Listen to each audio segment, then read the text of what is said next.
The summons. The crystalline chamber stretched beyond comprehension, its walls shimmering with the light of 1,000 distant stars.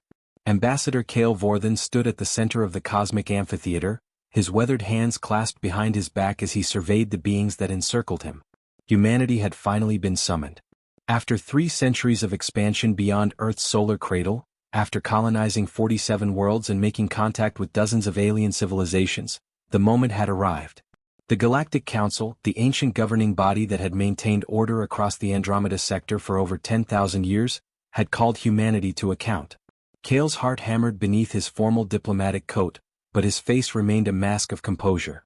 Around him, the council members took their positions. Each represented a species that had long ago mastered the stars. To his left hovered the Zephyrim, beings of pure energy contained within geometric fields of force.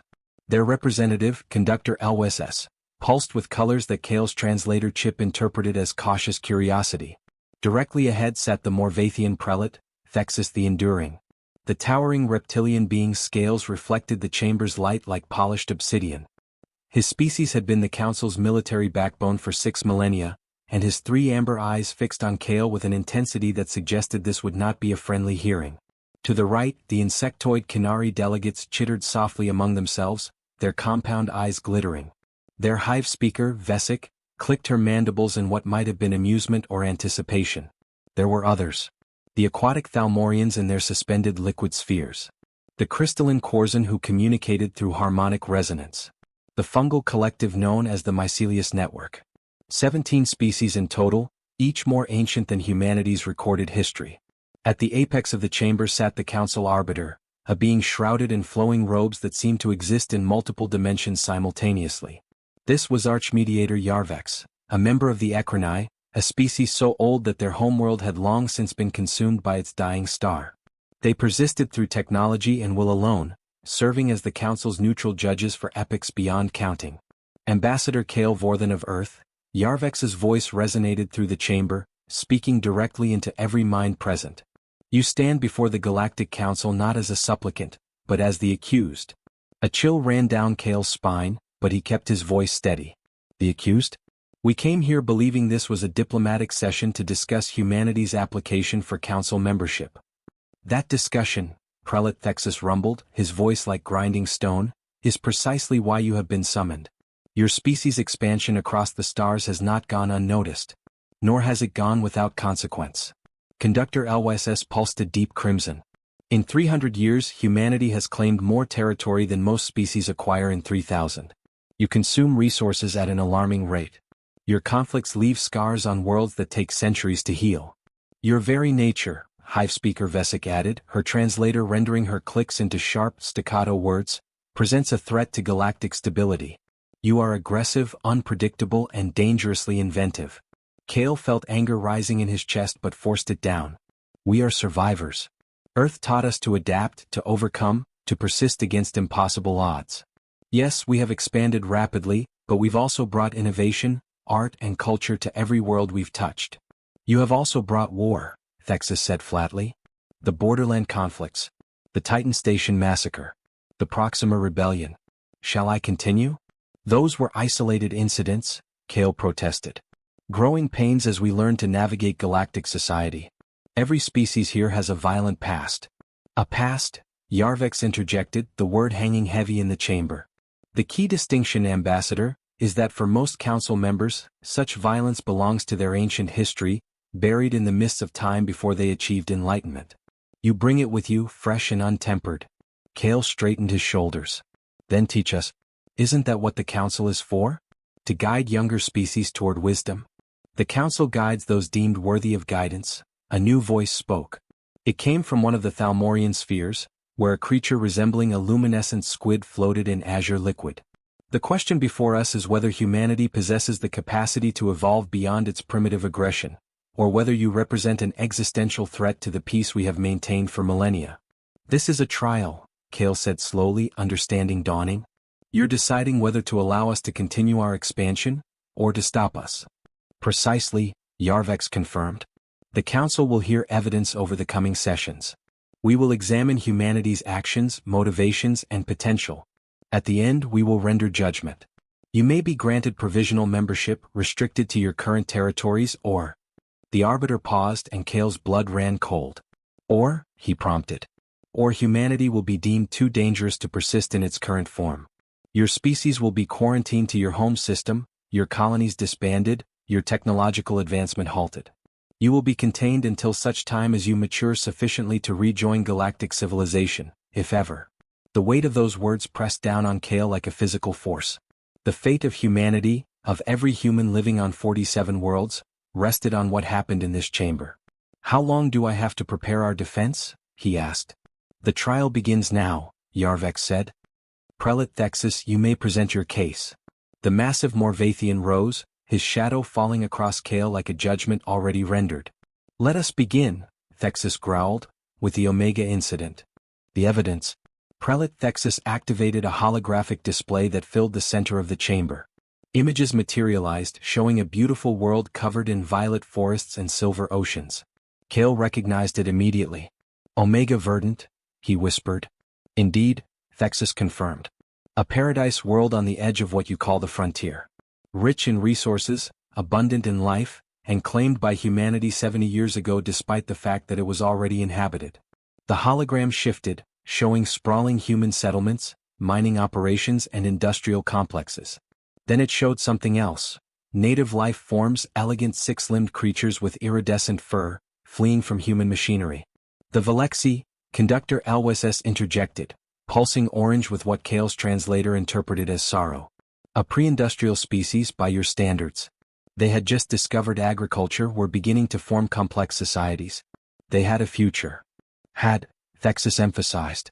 Until humans arrived and decided that a species without spaceflight had no claim to its own world. Kale's jaw tightened.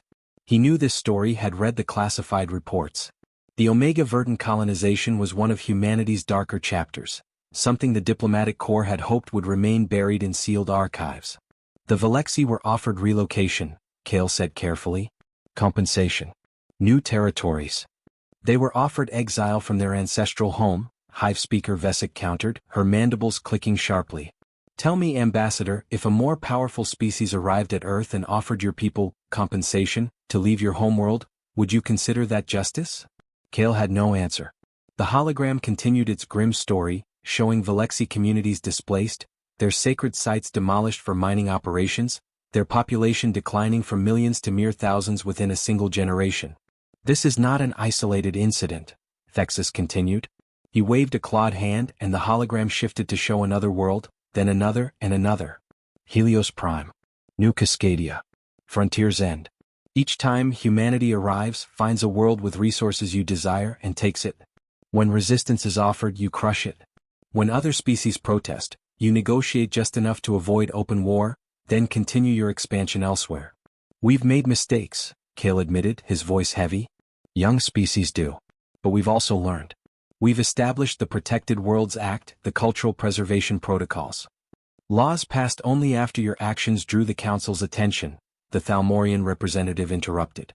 Reactionary measures, not proactive ethics. You changed your behavior only when faced with consequences, not because you recognized the inherent wrong. Archmediator Yarvex raised a multidimensional hand, and the hologram froze. Ambassador Vorthan, you must understand the Council's concern. We have seen aggressive species before. Some learned wisdom and now sit among us. Others did not. The question is which path humanity will follow. Kale looked around the chamber at the assembled aliens, seeing doubt and suspicion in every face, every energy pattern, every compound eye. How could he defend the indefensible? How could he ask these ancient civilizations to trust a species that had proven itself capable of such callous destruction? But then he thought of Earth. He thought of his daughter, Mira, studying xenobiology on New Terra. He thought of the artists in the cloud cities of Seraph, the scientists pushing the boundaries of knowledge on Archimedes Station, the farmers working the soil of 100 colony worlds. Humanity was more than its worst moments. May I present evidence of my own? Kale asked. Yarvex considered, then nodded. You may. This is, after all, a trial, not merely an indictment. Kale activated his own holographic interface, his hands moving with practiced precision. You show us Omega Verdant. Let me show you Sanctuary. A new world materialized in the display. This one was harsh, a desert planet with minimal water and extreme temperature fluctuations. But dotted across its surface were domed habitats, sophisticated structures that seemed out of place on such a hostile world. Sanctuary was one of our earliest colonies, Kale explained. It wasn't chosen for its resources or strategic value. We built it as a refuge. The hologram zoomed in, showing the inhabitants of the domes. They weren't human. They were Karathi, a species of methane breathers with crystalline exoskeletons. The Karathi homeworld was dying, Kale continued. Their sun was entering an expansion phase that would render their world uninhabitable within a generation. They lacked the technology for interstellar travel. The council was aware of their plight but deemed intervention too costly, too complicated. He saw several council members shift uncomfortably. Humanity didn't see it that way. We saw people who needed help. So we built Sanctuary. We terraformed sections of a useless desert world to match their atmospheric needs. We transported their entire population, over 6 million individuals, across 40 light-years. We asked nothing in return. A single act of charity does not absolve a multitude of sins, Prelate Thexus growled. It's not a single act, Kale shot back, his composure finally cracking. Do you want to see more? The Virillian medical crisis, where human doctors worked for 3 years to cure a plague that was wiping out their species. The Cascade Nebula rescue, where human ships saved a Canary colony vessel that your own people had written off as lost. He advanced the hologram again, showing image after image. Humans working alongside aliens, building, healing, teaching, learning. We are not angels, Kale said, his voice echoing through the chamber. We have done terrible things. But we have also done beautiful things. We are capable of great cruelty and great compassion, often in the same breath. That contradiction, that duality, is what makes us human. It is also what makes you dangerous, Conductor Elwes's pulsed, now a troubled purple. A species that can swing between such extremes is unpredictable. How can we trust you? The same way we trust ourselves, Kale replied. By recognizing that the capacity for evil exists, acknowledging it and choosing to be better. Every day, every decision we choose. Sometimes we fail. But we keep choosing. Silence fell over the chamber. Kale could feel the weight of ancient eyes upon him, civilizations that had long ago transcended the messy contradictions of youth, judging whether humanity deserved a place among the stars. Finally, Archmediator Yarvex spoke. You present a compelling defense, Ambassador.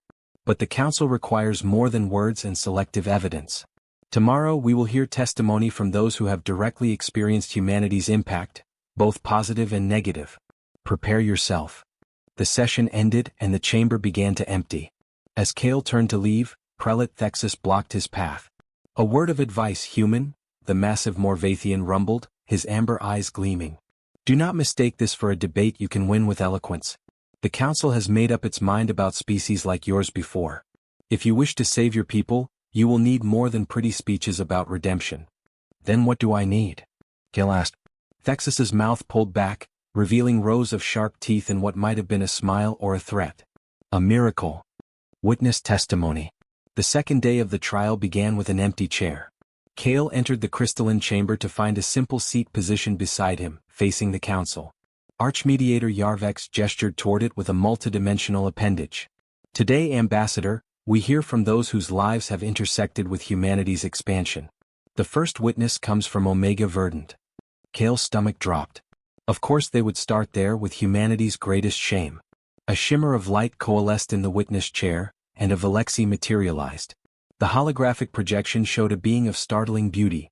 6 limbs, iridescent fur that shifted through colors like oil on water, and large, expressive eyes that held depths of intelligence.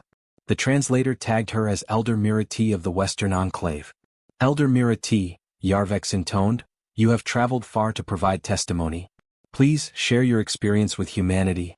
The Velexi Elder's voice carried a melodic quality, even through the mechanical translation. I was young when the Skywalkers came. We called them that before we knew their name. Humans. They descended in ships that burned like falling stars, and at first we thought them gods. Her fur darkened to a mournful gray. We learned quickly they were not gods. They were conquerors. They wanted our forests for their lumber, our mountains for their metals.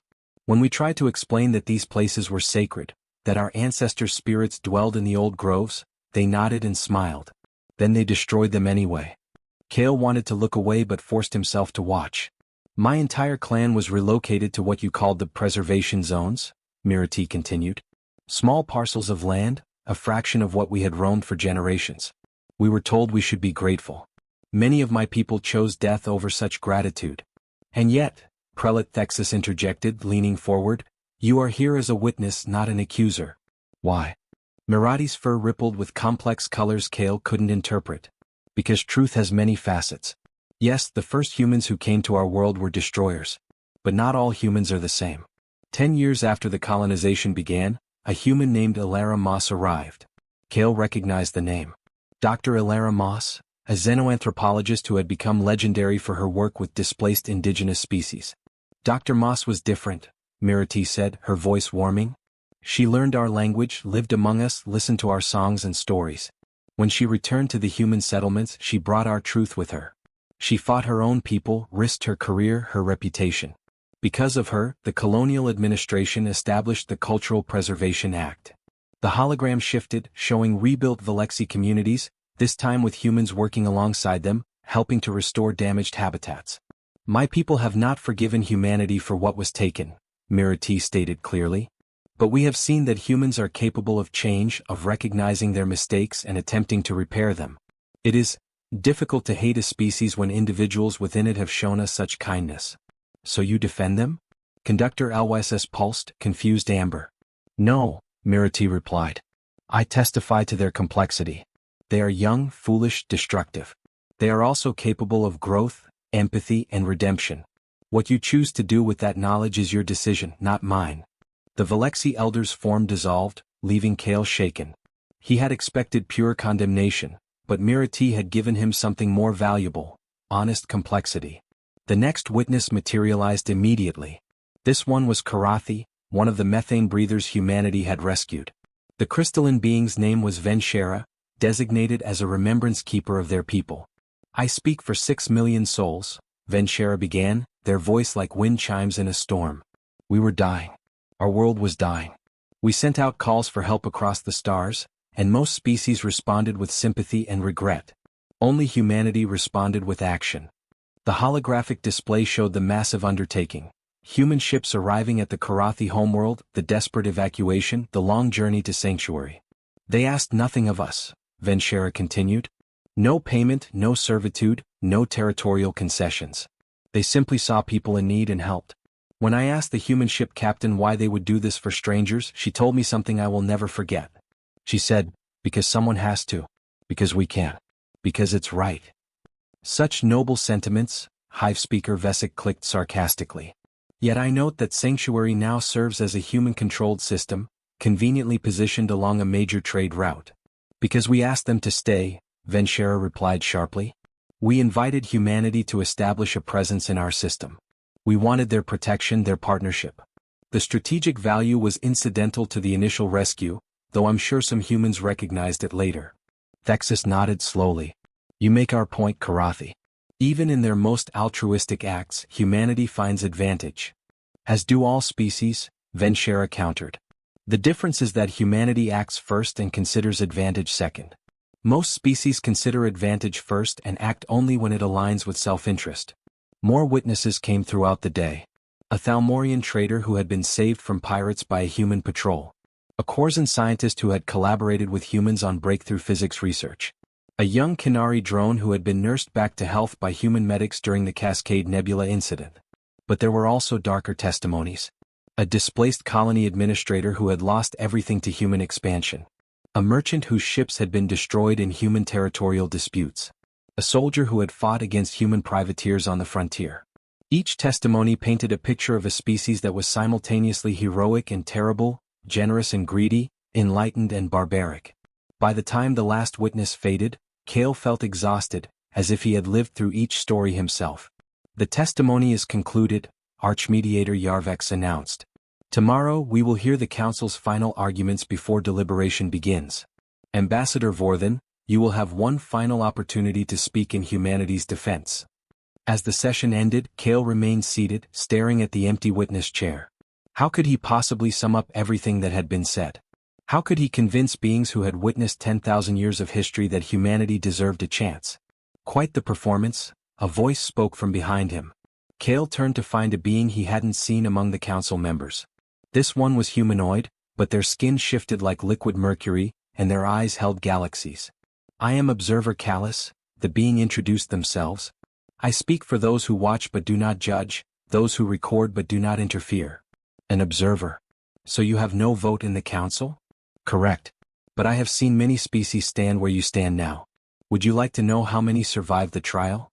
Kale wasn't sure he wanted to know, but he nodded anyway.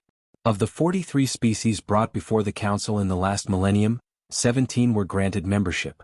11 were restricted to limited territories. 15 were quarantined to their home systems. And the rest? Callus's mercurial form rippled. "There are no rest. Those numbers account for all 43. Something in the way they said it made Kale's blood run cold. 43 species, but the numbers only added up to 43. Which meant... "Wait," Kale said slowly. "You said 15 were quarantined. What happened to them? Are they still in quarantine?" "No," Callus replied softly. 3 of them eventually matured and were released. 2 regressed and remain sealed in their systems to this day. The others... "The others what?" "They broke quarantine," Callus said. "And when a species violates council judgment, when they prove beyond doubt that they cannot exist peacefully within galactic civilization." The observer's eyes swirled with cosmic sadness. "Then the council enacts the final solution." Kale felt as if the floor had dropped away beneath him. "You're saying the council has exterminated species?" "The council has protected galactic civilization from existential threats," Callus corrected. "It is not a decision made lightly. It is not a decision made happily. But it is a decision they have made and will make again if necessary." The observer began to fade. "Speak well tomorrow, Ambassador. For all our sakes." Kale stood alone in the crystalline chamber, surrounded by the light of 1,000 stars, and wondered if any of those stars had once shone on worlds the council had deemed too dangerous to live. The defense. Kale didn't sleep. He spent the night in his quarters aboard the diplomatic vessel, surrounded by data streams and historical records, searching for the perfect argument that would save his species. Nothing seemed adequate. Every angle he considered, every defense he prepared, crumbled under the weight of humanity's contradictions. They were too violent, too unpredictable, too young. How could he convince ancient civilizations that humanity deserved a chance when he himself wasn't entirely certain? As dawn broke over the crystalline chamber, or what passed for dawn in this place that existed outside normal space, Kale made his decision. He would gamble everything on honesty. The council assembled, their diverse forms taking position around the amphitheater. Prelate Thexus looked particularly satisfied, his reptilian features arranged in what might have been anticipation. Conductor Aloysius pulsed a calm blue. The others watched with expressions Kale couldn't read. Archmediator Yarvex's multidimensional form settled into place. "Ambassador Vorthen, you may present your final defense of humanity. Speak freely, speak honestly, and speak knowing that the fate of your species hangs upon your words." Kale stood, walked to the center of the chamber, and did something that surprised everyone, including himself. He bowed. Not a slight diplomatic nod, but a deep, formal bow of respect and acknowledgement. When he straightened, he saw confusion ripple through the council. "Honored members of the Galactic Council," he began, "I stand before you not to deny the charges against humanity, but to accept them." Murmurs of surprise echoed through the chamber. "We are violent. We are aggressive. We consume resources at an unsustainable rate. We make decisions based on emotion rather than logic. We are, by any objective measure, a dangerous species." Kale paused, letting the words sink in. "And you are absolutely right to be afraid of us." Prelate Thexus leaned forward, his amber eyes narrowing. "This is your defense?" "Confession." "This is truth," Kale replied. "Because I have learned something during this trial. I have learned that the council values honesty above all else. You have given species chances before, only to watch them fail because they could not acknowledge their own nature. They promised to be better while refusing to admit how bad they truly were." He activated his holographic display, but this time it didn't show humanity's achievements. It showed their failures, their wars, their destruction. "This is who we are," Kale said. "This is what we come from. A world that tried to kill us at every turn. Ice ages and asteroid impacts. Plagues and predators. We survived not because we were the strongest or the smartest, but because we were the most stubborn. We refused to accept extinction." The hologram shifted, showing humanity's long history, from stone tools to nuclear weapons, from cave paintings to quantum computers, from tribal warfare to world wars. We have been fighting our entire existence, Kale continued. Fighting nature, fighting each other, fighting ourselves.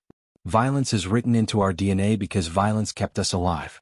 But here's what the Council needs to understand. We have also been learning our entire existence. New images appeared. The abolition of slavery, the establishment of human rights, the gradual, painful progress toward a more ethical civilization. Every generation of humans has inherited the violence of their ancestors and tried to be better than them. We don't always succeed. We fall back into old patterns. We make the same mistakes again and again. Kale's voice grew stronger. But we keep trying. That's what makes us human. Not our violence, but our refusal to accept violence as inevitable. Conductor LYSS pulsed a questioning orange. You speak of progress, Ambassador, but your species has only existed on the galactic stage for 3 centuries. The Morvathians required 3 millennia to achieve peaceful coexistence with other species. The Zephyr needed 5 millennia. How can you claim to be ready when you are still so young? I can't, Kale admitted. We're not ready. If you're asking whether humanity has achieved enlightenment, whether we have transcended our violent nature, the answer is no. We haven't. We might not for another 1,000 years or 10,000. Then you accept that quarantine is appropriate? Thexus asked. I accept that quarantine is logical, Kale said carefully. But I believe it would be a mistake. Explain, Yarvex commanded. Kale took a deep breath. This was the moment everything depended on. The Council has existed for 10,000 years, he began. In that time you have maintained peace, stability, and order across hundreds of worlds. You have created a civilization so advanced, so harmonious, that younger species can barely comprehend it. You are, by any measure, a tremendous success. He paused, looking around the chamber. But you're also dying. The reaction was immediate. Outrage rippled through the Council. Prelate Thexus rose to his full height, towering and furious. You dare. I dare because it's true, Kale interrupted. Observer Callus told me that 43 species have stood trial in the last millennium. 43 species in 1,000 years. Do you know how many new species achieved spaceflight in that same time? Hundreds. Maybe thousands. But only 43 were significant enough to warrant Council attention. He activated new data streams, population figures and expansion rates for Council species. The Morvathian birth rate has been declining for 2,000 years. The Zephyrim no longer reproduce at all, sustaining themselves only through energy transfer. The Canari haven't established a new hive in 5 centuries. And the Ecrini? He looked directly at Yarvex. The Ecrini would have gone extinct millennia ago if not for technology that sustains you past natural death. We have transcended the need for endless growth, Conductor LYSS said defensively. We have achieved a sustainable equilibrium. You've achieved stagnation, Kale countered. You're not exploring anymore. You're not innovating. You're maintaining. The Council hasn't expanded its territory in 1,000 years, hasn't made first contact with a new species in centuries, hasn't produced a truly revolutionary technology since before humanity discovered fire. Stability is not weakness, Hive Speaker Vesic clicked sharply. No, Kale agreed. But it can become complacency. The Council has achieved peace by removing chaos. You've created order by eliminating unpredictability. But in doing so, you've also eliminated the very forces that drive growth, change, and evolution. He gestured to the assembled Council members. Look at yourselves. You are ancient, wise, powerful. But when was the last time any of you were surprised? When was the last time something happened that you didn't predict, didn't plan for, didn't control? Silence fell over the chamber. Humanity is chaotic, Kale continued. We are unpredictable and dangerous. But we are also creative in ways that stability cannot be. We ask questions that shouldn't be asked. We try things that shouldn't work. We dream impossible dreams and then make them real. He brought up the hologram of Sanctuary again, the Karathi refuge. When the Karathi homeworld was dying, the Council's response was sympathy and regret. You had run the calculations, determined the cost was too high, the logistics too complex. Humanity didn't run the calculations. We just acted. And it worked. It worked because you were reckless, Thexus growled. You risked lives, resources, entire ships on an uncertain outcome. Yes, Kale said simply. And 6 million people are alive because of it. How many others have died because the Council was too wise to take the risk? Archmediator Yarvex raised a hand, and the murmurs in the chamber ceased. Ambassador, I begin to understand your argument. You suggest that humanity's chaos is not a flaw but a feature, that the Council needs your recklessness to counteract our caution. I suggest that the galaxy is big enough for both approaches, Kale replied. The Council provides stability, structure, wisdom born of ages. Humanity provides innovation, adaptation, and the willingness to try things that might fail. Together, we could achieve more than either could alone. Or you could destabilize everything we have built, Prelate Thexus countered. Possibly, Kale admitted. But without us, what you've built will eventually crumble anyway. Not through conflict or catastrophe but through simple entropy. Civilizations that stop growing start dying. It just happens so slowly that you don't notice until it's too late. He looked around at the assembled council members, meeting as many eyes as he could. I'm not asking you to trust humanity. I'm asking you to bet on us. Bet that our chaos can be channeled. Bet that our violence can be transformed into passion for exploration, for building, for creating. Bet that a young, foolish, dangerous species might just be what the galaxy needs. And if we lose that bet? Conductor LSS pulsed, now a troubled purple. Kale smiled sadly. Then you'll do what you've done before. You'll contain us or if necessary eliminate us. But if you lock us away now, you'll never know what we might have become. You'll never see what humanity could contribute to galactic civilization if given the chance to grow. He deactivated his holographic display and stood in the center of the chamber, just a human facing the judgment of gods. 300 years ago we reached for the stars because we dreamed of what was out there. We found wonders beyond imagination. We found you.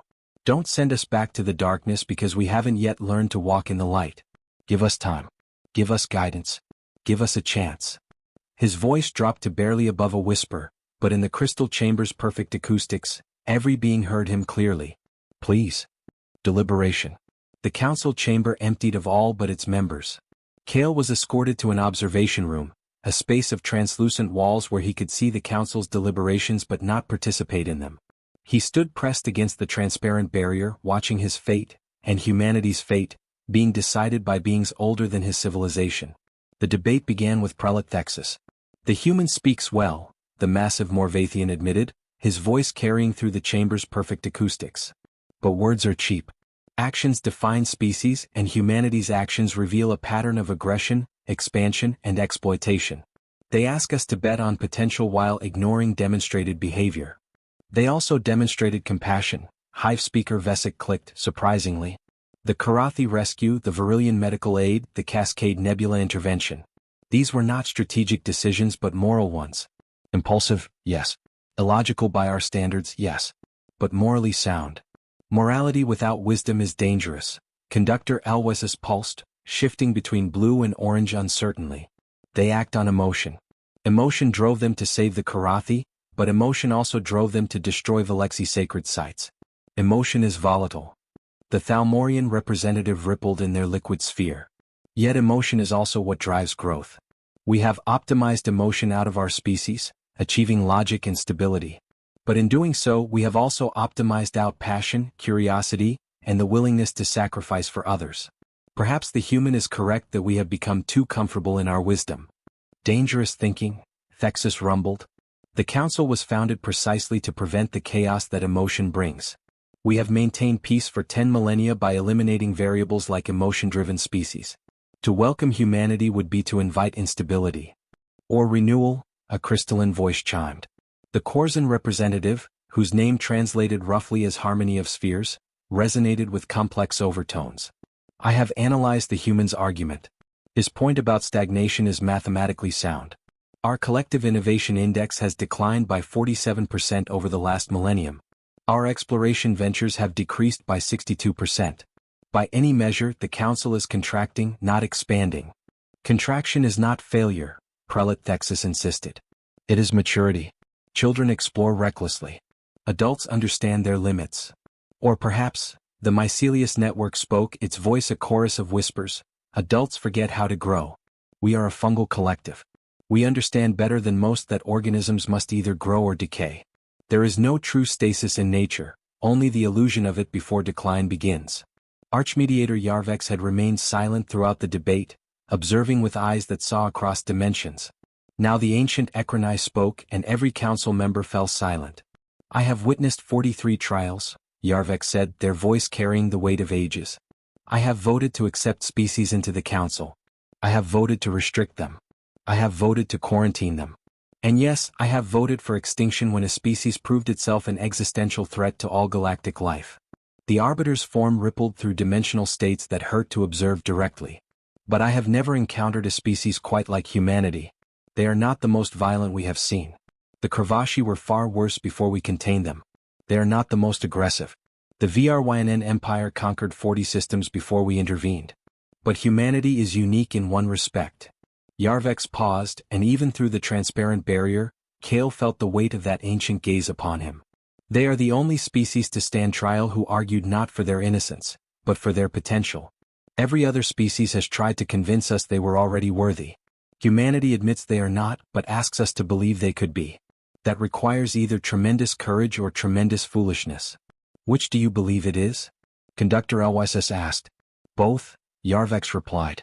And that is precisely what troubles me. Because courage and foolishness often look identical until the outcome is determined. Hive Speaker Vesik's mandibles clicked thoughtfully. Perhaps we approach this incorrectly. The question is not whether humanity is ready now, but whether they are capable of becoming ready. The Arbiter is correct, they are unique. But is their uniqueness a threat or an opportunity? I propose a test, the Thalmorian representative suggested. Not a trial of their past but a trial of their present. Let us give humanity a challenge. If they succeed, we grant provisional membership. If they fail, we render final judgment. What manner of test? Thexus demanded. That, the Thalmorian said, would require consensus. The debate continued for hours. Kale watched through the transparent barrier, unable to hear the specifics anymore as the council activated privacy protocols. He saw gestures, saw beings rise and fall, saw colors pulse and shift with emotion. His entire civilization hung in the balance and he could do nothing but wait. Finally, after what felt like an eternity, Archmediator Yarvex rose and turned toward the observation room. The barrier dissolved.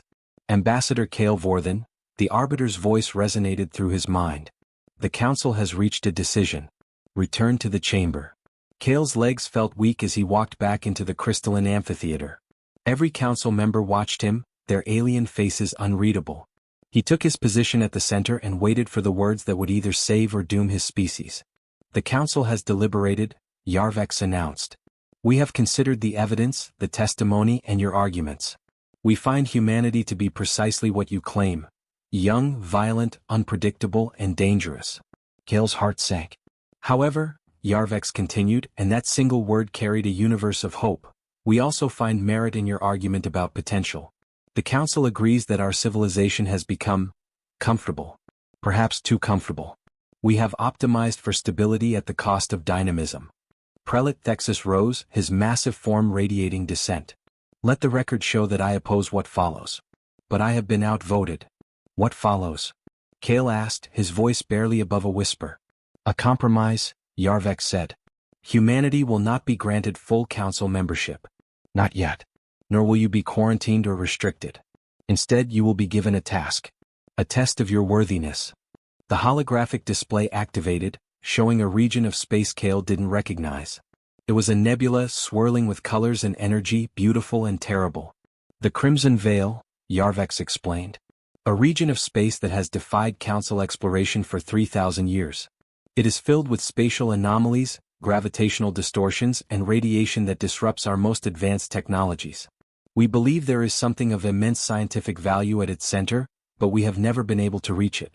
7 council expeditions have tried. All failed. You want us to explore it, Kale said, understanding dawning. More than explore it, Conductor Elwysis pulsed, now a determined blue. We want you to reach the center, discover what lies there, and return with that knowledge. Do this, and you will have proven that humanity's chaos can be channeled toward useful ends. Fail, and we will revisit the question of quarantine. And if we die trying? Kale asked. Hive Speaker Vesik's mandibles clicked softly. Then you will die as explorers, not as prisoners. There is honor in that. How long do we have? 2 years, Yarvex said. Sufficient time to mount a proper expedition, but not so much time that the Council's other concerns about humanity's expansion go unaddressed. If you accept this challenge, all human territorial expansion will cease during the trial period. You will focus your resources on this single task. Kale felt the weight of the decision crushing down on him. This wasn't just about passing a test. It was about proving humanity's entire philosophy, that chaos and courage could achieve what wisdom and caution could not.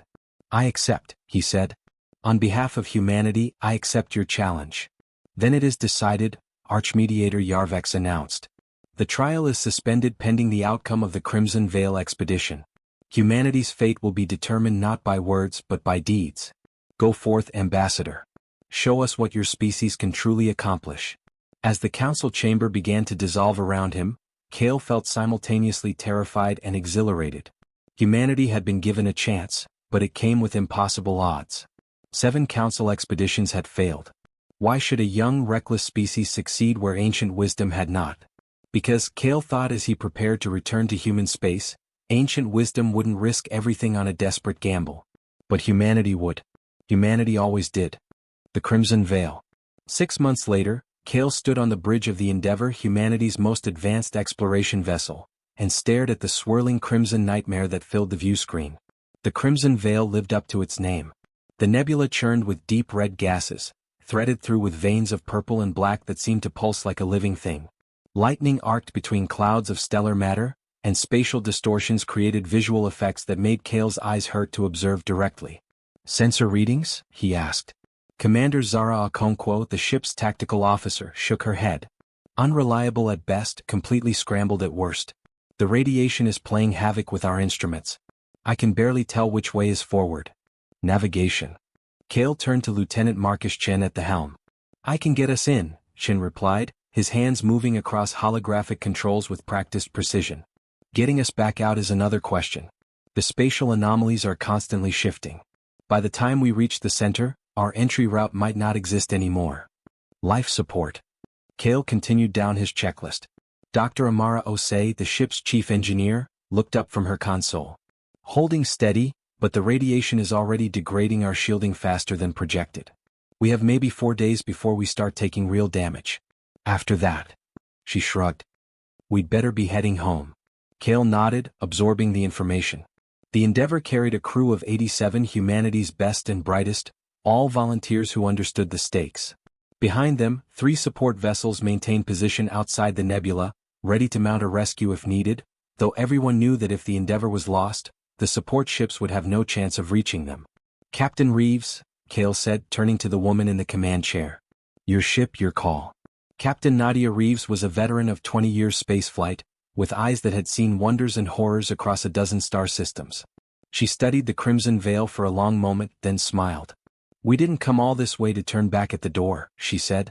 Mr. Chen, take us in. Nice and easy. The Endeavour slipped into the nebula like a needle threading through flesh. Immediately, every alarm on the bridge began screaming. Radiation warnings, gravitational stress alerts, hull integrity notifications. The ship's systems were being pushed to their limits before they penetrated even 100 kilometers into the nebula. This is why the Council expeditions failed, Dr. Osei shouted over the alarm klaxons. Their ships are designed for efficiency and longevity. They can't handle this kind of punishment. And we can. Commander Okonkwo asked skeptically. Our ships are designed for war, Osei replied with grim satisfaction. We built the Endeavour to survive combat conditions that would shred a Council vessel. Turns out that's exactly what we need here. Kale felt a surge of vindication. This was humanity's advantage. They built things to survive the worst because they'd lived through the worst. The Council's elegant, efficient technology was optimized for a stable, predictable galaxy. Human technology was optimized for chaos. Contact. Chin suddenly called out. Something ahead, massive energy signature. The view screen adjusted, compensating for the visual distortions. Through the swirling crimson gas, a structure emerged. It was enormous, easily the size of a small moon, and it was clearly artificial.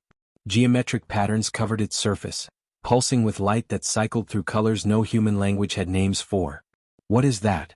Reeves breathed. Unknown, Okonkwo reported. But I'm picking up power readings off the scale. Whatever it is, it's active. And old, Kale added, reading his own console. Spectral analysis suggests that structure has been here for millions of years. Maybe longer. A council station? Someone suggested. No, Kale said with certainty. This predates the council. This predates everything. They approached the structure carefully, threading through spatial distortions that could have torn the ship apart. More than once, Chen had to execute emergency maneuvers to avoid gravitational riptides that appeared without warning. As they drew closer, details became visible. The structure wasn't just geometric. It was inscribed with writing, symbols that seemed to shift and change as they were observed. "I've seen something like this before," Dr. Samir Bashara, the ship's xenoarchaeologist, said excitedly. He brought up comparative images on his console. "These match symbols found on ancient sites across a dozen worlds. We always thought they were created by different species, but what if they were all created by the same species? A precursor civilization that existed before the current galactic order." "The architects," Kale whispered. It was a legend, a myth that most serious scientists dismissed. The idea that an ancient, vanished civilization had seeded the galaxy with technology and knowledge, then disappeared without a trace. "If the architects were real," Reeves said slowly, "and if this is one of their installations, then what we're looking at could be the most significant archaeological find in galactic history. Or the most dangerous," Okonkwo warned. "Unknown alien technology millions of years old? This could be anything. A weapon, a trap, a tomb. Only one way to find out," Kale said. "We need to get inside." Finding an entrance proved easier than expected. As the Endeavour approached, a section of the structure's surface simply opened. Not like a door or an airlock, but as if the solid matter of the structure had decided to become permeable. "That's not creepy at all," Chen muttered. "It's an invitation," Dr. Bashara said. "The structure recognizes us as intelligent beings. It's allowing us entry. Or luring us in," Okonkwo countered. Captain Reeves made the decision. "We go in but carefully. Shields at maximum, weapons ready. The moment anything seems wrong, we retreat." The Endeavour glided through the opening into a chamber that defied comprehension. It was impossibly vast, larger than the exterior dimensions of the structure should have allowed. The walls glowed with soft light, and the air, if it could be called air, shimmered with something that felt almost alive. "Spatial folding," Dr. Osei breathed. "They've compressed space itself. This chamber could be light years across while occupying only a fraction of that space externally. The mathematics required to sustain this are beyond anything the Council has achieved," Kale finished. "If we could understand this technology, bring it back, we'd prove humanity's worth," Reeves said, "and give the galaxy a technological leap forward of incalculable value." But as they ventured deeper into the structure, scanning and recording everything they could, Kale felt a growing sense of unease. This place was incredible, yes, but it was also a reminder of how small and young humanity truly was. A species that could build something like this, that could fold space and exist for millions of years. What happened to them? Why were they gone? The answer came when they reached the center of the structure. It was a sphere of pure energy suspended in the heart of the installation. As the Endeavour approached, information began flooding their systems. Not data in any format they recognized, but something that bypassed their computers entirely and spoke directly to their minds. Images flashed through Kale's consciousness. He saw the architects in their prime, beings of light and energy having transcended physical form. He saw them spread across the galaxy, building wonders, uplifting younger species, creating art and science beyond imagining. And he saw them die. Not through war or disaster, but through their own perfection. They had achieved everything. Solved every problem. Answered every question. And in doing so, they had lost the only thing that had driven them: purpose. They had created this installation and others like it across the galaxy as a final gift. A repository of knowledge for younger species, those who still struggled and strived and dreamed. Those who still had something to live for. The message was clear: perfection is not the goal. Growth is the goal. Struggle is what gives life meaning. "Captain," Dr. Bashara said, his voice shaking with awe and tears streaming down his face, "I think we've just been given the sum total of an ancient civilization's knowledge. Everything they learned, everything they achieved, stored in formats that any sufficiently advanced species can access and understand. Can we copy it?" Reeves asked. "We can try," Dr. Osei replied. "But I don't think we'll be able to take it all. The sheer volume of information. It would take centuries to fully catalog, millennia to fully understand. Then we take what we can," Kale decided. "We bring back proof of what we found, evidence that we succeeded where the Council failed. And we mark this place so that others can return, study, learn. A gift to galactic civilization," Reeves said thoughtfully. "From humanity." They worked for 3 days, copying what data they could, documenting the structure, preparing reports that would shake the foundations of galactic understanding. As their shielding began to fail and radiation warnings became critical, Captain Reeves finally gave the order to withdraw. The journey back through the Crimson Veil was even harder than the journey in. The nebula seemed angry, as if it resented their intrusion. Spatial anomalies appeared with increasing frequency, gravitational tides threatened to tear the ship apart, and radiation levels climbed to lethal ranges. Hull breaches on decks 4 and 7. Okonkwo reported. Sealing emergency bulkheads, but we're losing atmosphere. Shielding down to 12%. Osei called out. We're not going to make it to the edge of the nebula at this rate. Yes, we are, Shin said through gritted teeth, his hands dancing across the controls with desperate precision. We didn't come this far to die within sight of success. The Endeavour limped toward the nebula's edge, systems failing, crew working frantically to keep critical functions operational. Cale found himself thinking about the architects, about how they had achieved perfection and found it meaningless. Humanity would never have that problem. Humanity would always have one more mountain to climb, one more challenge to face. If they survive this one, we're through. Chin finally shouted. We're clear of the nebula. The bridge erupted in cheers.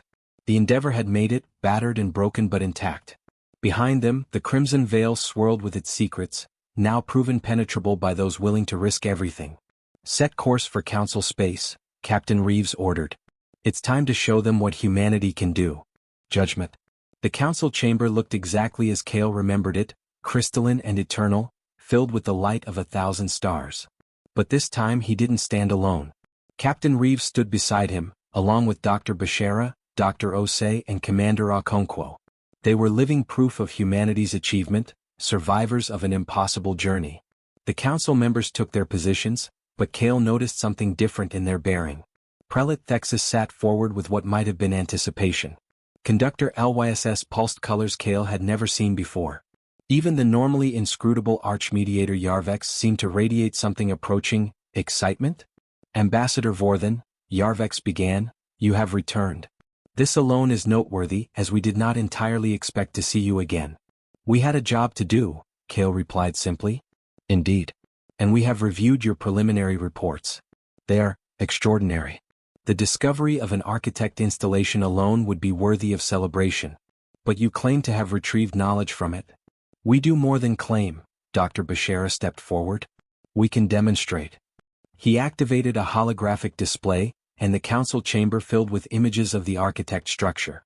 But more than images, actual data streams, mathematical proofs, technological schematics that made even the ancient Council members lean forward with interest. This is a fraction of what we found, Bashara explained. 1/10,000th of the knowledge stored in that installation. It covers advances in spatial folding technology, energy generation, medical science, and dozens of other fields. Some of it we understand. Much of it we don't, not yet. But all of it is real, verified, and applicable. Impossible, Hive Speaker Vesic clicked, but her mandibles trembled with excitement. The Council searched for architect installations for thousands of years. We found ruins, fragments, but never an active site. And you found one in less than a year. We found one because we were willing to go where the Council wouldn't, Captain Reeves said bluntly. Into a region of space so dangerous that 7 of your expeditions turned back. We didn't have the luxury of turning back. We had something to prove. Prelate Thexus rose, his massive form casting shadows across the chamber. Cale tensed, expecting opposition, but the Morvathian's words surprised him. You proved it, Thexus rumbled. I argued against this test, believing it would merely delay humanity's inevitable quarantine. I was wrong. You succeeded not through superior technology or greater numbers, but through determination and willingness to accept risk that we would not. This is humbling. The question now, Conductor LYSS pulsed, is what to do with this discovery. Ambassador, you and your crew could have kept this knowledge for humanity alone. You could have used it to leapfrog past the Council technologically, establishing yourselves as a galactic power. Instead you bring it to us. Why? Cale looked at his companions, then back at the Council. Because that's not who we want to be. Yes, humanity is ambitious. Yes, we're aggressive and competitive. But we're also capable of recognizing that some things are bigger than us. The architect knowledge belongs to everyone. Hoarding it would make us exactly the kind of threat you feared. A pragmatic answer, the Thalmorian representative observed. By sharing the knowledge, you gain Council favor and avoid the appearance of threatening our balance of power. That's part of it, Cale admitted. But there's something else. We spent 3 days in that architect installation, surrounded by the achievements of a civilization that perfected everything. And do you know what we learned? Enlighten us, Yarvex requested. We learned that perfection is death, Kale said quietly. The architects achieved everything they set out to achieve, and it destroyed them. Not physically but spiritually. They had nothing left to strive for, nothing left to dream about. They left us their knowledge as a warning: don't make our mistake. Keep struggling. Keep growing. Keep being imperfect. He gestured around the chamber. The council is magnificent. You've created a civilization of peace and prosperity that spans thousands of worlds. But you've also become so focused on maintaining what you have that you've forgotten how to reach for what you don't have. You've optimized yourselves into stagnation. And humanity is the cure for our stagnation? Prelate Thexus asked, but there was no hostility in his voice now, only curiosity. Humanity is chaotic, Kale replied. We'll make mistakes. We'll probably make a lot of mistakes. But we'll also take risks you won't take, ask questions you wouldn't think to ask, and try solutions you'd consider illogical. Not because we're better than you, but because we're different from you. Dr. Osei stepped forward. During our mission, we had a dozen moments where the logical choice was to turn back. By any rational calculation, we should have retreated and preserved our lives. But we didn't. We pushed forward because humans are really good at ignoring rational calculations when we believe in something strongly enough. That sounds like a flaw, Hive Speaker Vesic observed. It is, Dr. Osei agreed cheerfully. It's also our greatest strength. The line between courage and stupidity is pretty thin, and humans cross it constantly. Sometimes it gets us killed. Sometimes it lets us achieve the impossible. The Crimson Veil was the impossible, Commander Okonkwo added. 7 council expeditions failed because they approached it logically, carefully, with proper caution. We succeeded because we approached it like humans, with too much confidence, too little fear, and absolutely no quit. Archmediator Yarvex was silent for a long moment, and Kale felt the weight of that ancient gaze assessing not just him, but his entire species. The council will deliberate, Yarvex finally announced. But I will tell you now, Ambassador, that your species has exceeded our expectations. You were asked to do the impossible and you did it. You were given a choice between hoarding power and sharing it, and you chose to share. These are not the actions of a species that poses a threat to galactic civilization. Does this mean, Kale began, hope rising in his chest. It means we deliberate, Yarvex cut him off gently. But I suspect you will find our deliberations much shorter than our previous ones. The council chamber emptied, leaving Kale and his crew alone. Captain Reeves put a hand on his shoulder. We did everything we could, she said. The rest is up to them. I know, Kale replied. But the waiting is the hardest part. It wasn't a long wait. Less than an hour later, the council reconvened. Every member looked satisfied, even Prelate Thexus, who had been humanity's fiercest critic. Archmediator Yarvex's multidimensional form settled into position at the apex of the chamber. Ambassador Kale Vorthen, Captain Nadia Reeves, and crew of the Endeavor, the council has reached its verdict. Kale's heart hammered in his chest. The Galactic Council hereby grants humanity provisional membership, Yarvex announced, and Kale felt his knees go weak with relief. You will have full access to council resources, trade agreements, and diplomatic protections. You will also be subject to council laws and oversight. There are conditions, Prelate Thexus added, rising to his full height. Your territorial expansion will be monitored and limited for the next century. You will work with council advisors to develop more sustainable colonial practices. And you will share responsibility for managing the architect installation you discovered, ensuring it benefits all species, not just humanity. We accept, Kale said immediately. All of it. Furthermore, Conductor Aloysius pulsed, now a warm golden color. Humanity will be given a specific role within the council structure. You will serve as the exploratory fleet, tasked with venturing into regions of space that other species find too dangerous or unpredictable. Your tolerance for risk and chaos makes you uniquely suited for this role. You want us to be your crazy pioneers, Captain Reeves said with a grin. The ones who go where angels fear to tread. Precisely, Hive Speaker Vesic clicked, her mandibles forming what might have been a smile. We have learned that galactic civilization needs both types of species. Those who build and maintain, and those who explore and discover. Humanity, it seems, is the latter. And perhaps, the Thalmorian representative added, you will help us remember how to be both. Archmediator Yarvex raised a hand, and holographic images appeared throughout the chamber. Images of human and alien working together, building together, exploring together. The galaxy is vast, Yarvex said. Vast enough for both wisdom and chaos, for both caution and courage. Humanity has proven that they can channel their chaotic nature toward constructive ends. More importantly, they have proven they can recognize when to lead and when to follow, when to compete and when to cooperate. The ancient Ecronise form rippled through dimensions. Welcome to the Galactic Council, humanity. May your chaos serve the galaxy as well as your courage has served you. The chamber erupted in sounds and colors of celebration. Council members approached to offer congratulations, to discuss joint projects, to express interest in the architect data. Kale found himself surrounded by beings he had once thought would condemn his species, now eager to work alongside them. Through the crowd he caught Captain Reeves's eye. She smiled and he smiled back. They had done it. Against impossible odds, they had proven humanity worthy.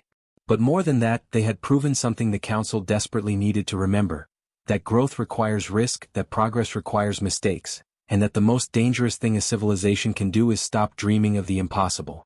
Later, as the celebrations died down and the Council members departed, Kale stood alone in the crystalline chamber, looking out at the stars. Somewhere out there, his daughter Mira was continuing her studies. Somewhere out there, billions of humans were living their lives, unaware of how close they had come to losing everything. Quite a journey, a familiar voice said. Kale turned to find Observer Callus standing beside him, their mercurial form reflecting the starlight. You're still watching, Kale said. Always, Callus replied. That is my function. To observe, to record, to remember. And what I have observed today will be remembered for a very long time. The day humanity was accepted? The day the Council learned to embrace chaos again, Callus corrected. The day they remembered that safety and stagnation are often the same thing. You did more than save your species, Ambassador. You may have saved the Council from slowly fading into irrelevance. That's a lot of weight to put on one expedition, Kale said wryly. One expedition that 7 Council attempts couldn't match, Callus pointed out. The symbolism is powerful. Already, I hear Council members talking about new initiatives, new explorations, new risks worth taking. You have reminded ancient civilizations how to be young again. The Observer began to fade. Go home, Ambassador. Tell your people what you have achieved. And prepare them for what comes next. What comes next? Kale asked. Callus's form rippled with something that might have been amusement. Everything. Humanity has been given the keys to the galaxy. What you do with them will determine not just your fate, but potentially the fate of every species in the Council. No pressure then, Kale said with a nervous laugh. None whatsoever, Callus agreed, and then they were gone. Kale stood in the empty chamber for a moment longer, then turned and headed for the docking bay where the Endeavour waited. Captain Reeves would be preparing for the journey home, and there was so much to do, so much to plan. But for now, in this moment, Kale allowed himself to feel something he hadn't felt in months: hope. Humanity had been given a chance. Not through force, not through deception, but through proving that their chaos could be channeled, their courage could be trusted, and their dreams could benefit everyone. The trial was over. The real work was just beginning. But as Kale boarded the Endeavour and felt the familiar hum of the engines preparing for departure, he couldn't help but smile. The galaxy was vast and full of wonders. And humanity, chaotic and young and impossible as they were, finally had the freedom to explore it all. The stars beckoned and humanity answered. As they always would.